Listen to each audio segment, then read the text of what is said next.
Ssekabembe nga nze Ssaabasajja bwe yasiima mu ssaza lino Kyagwe nankwasa ekitongole ky'ebyobuwangwa ennono n'obulambuzi.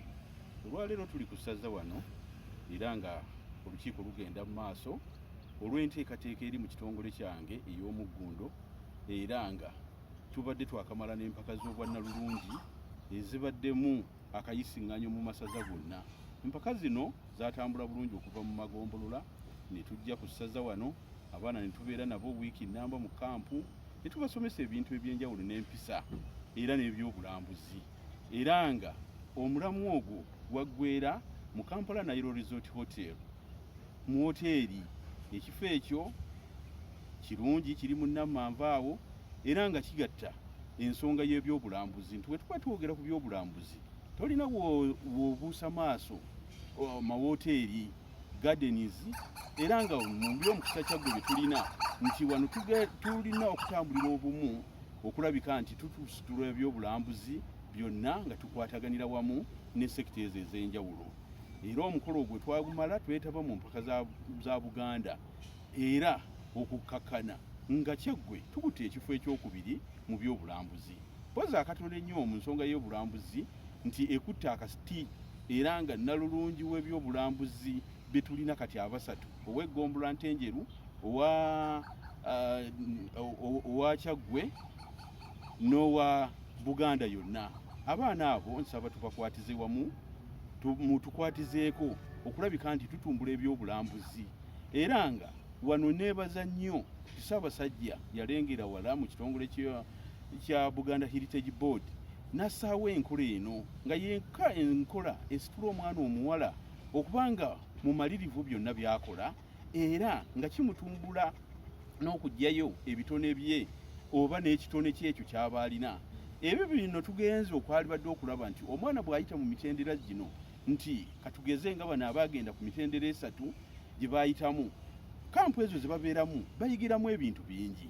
Ngamba bannakyagwe ti ensonga eno bw'eba ekomyewo nga tugitandise omwaka ogujja ku magombolola tugikwatize wamu era ensonga eyo etambulire ddala bulungi, era nga mu kitundu eky'ebyobulambuzi nti tulina enteekateeka eyalambula Kyagwe tuteesiteese, era mukama wange ow'ekitiibwa Ssekiboobo tujja bayita tugitongoze wano tutandike okulambula ebifo byaffe ebyobuwangwa ennono ebyobulambuzi. Tulina ebifo ebyejja okwalibadde okulambikibwa obulungi nti weesanga omuntu abeera mu nsi muno naye nga tamanyi na omugga Kiyira we gusibuka, nga tamanyi Sezibwa ne Mubeeya, ate nga yeetaaga okuwummulako. Bo bannaffe abazungu batusinga bingi nti balina mu mwaka gwe balambula ensi ne bawummuza ku birowoozo. Kale na kino omulamwa guno njagala gusitula, era nga njagala okujjukiza bannakyagwe nti nno ffe tulina obuwanguzi, engabo y'enkola y'emirimu, ekitongole ky'ebyobuwangwa n'ennono n'obulambuzi, ofiisi eri Kawuga wali, naye nga mu nteekateeka ezo ze tulina era ez'omuggundo ti awantu awo wafuuka ekifo eky'obulambuzi, era nga tulinawo ne museum.